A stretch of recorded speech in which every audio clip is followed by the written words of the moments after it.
रोई रोई कहेली बजनिया सुन हो ललही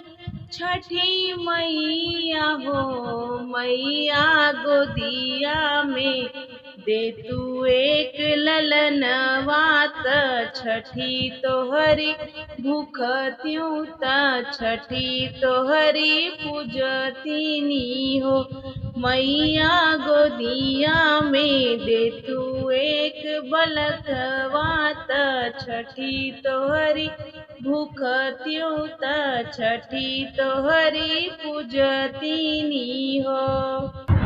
हंसी हंसी कहे ललही छठी मैया सुना हो बजिन बेटी सुना हो बजिन बेटी हो बेटी जऊ तोरे होई है ललनवा त काऊ तू चढ़ई तू काऊ तू चढ़ई बीऊ हो बेटी जऊ तोहरे होई है ललनवा त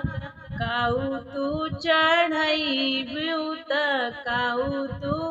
चढ़ई बीऊ हो। रोई रोई कहेली बजनिया सुन हो ललही छठी मैया हो मैया जो हमरे होई है लालनवा त पियरी चढ़ई बैत पियरी चढ़ई बाई हो मैया जो हमरे होई है लालनवा त पियरी चढ़ई बाई हो। हंसी हंसी कहे ललही छठी मैया सुना हो बजिन बेटी सुना हो बजिन बेटी हो बेटी आजू के नवाए महीनवा होरिल तोहरे होई है लालन तू खेलई बुलालन तू खेलई बीऊ हो बेटी आजू के नवाए महीनवा लालन तोहरे होई है त ललना खेलई बीऊ हो। 8 महीनवा के बीतत नवाए के लागत नवाए के लागत हो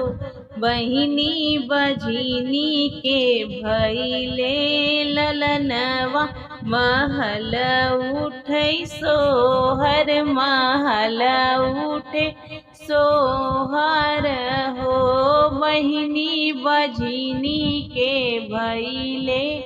ललनवा महल उठे सोहर महल उठे सोहर हो। बाएं हाथ लिहली होरिलवा दहिन हाथ पियरी दहिन हाथ पियरी हो मैया पहिरो ना अपनी पियरिया त ललना आशीषो त ललना आशीष हो मैया पहिरो न अपनी पियरिया त ललना आशीषो त ललना अमर करऊ हो मैया जुग जुग बाढ़े मोर लालन तखिया के तारन तखिया के तारन हो मैया जुग जुग जिए मोर लालन तखिया के तारन हो।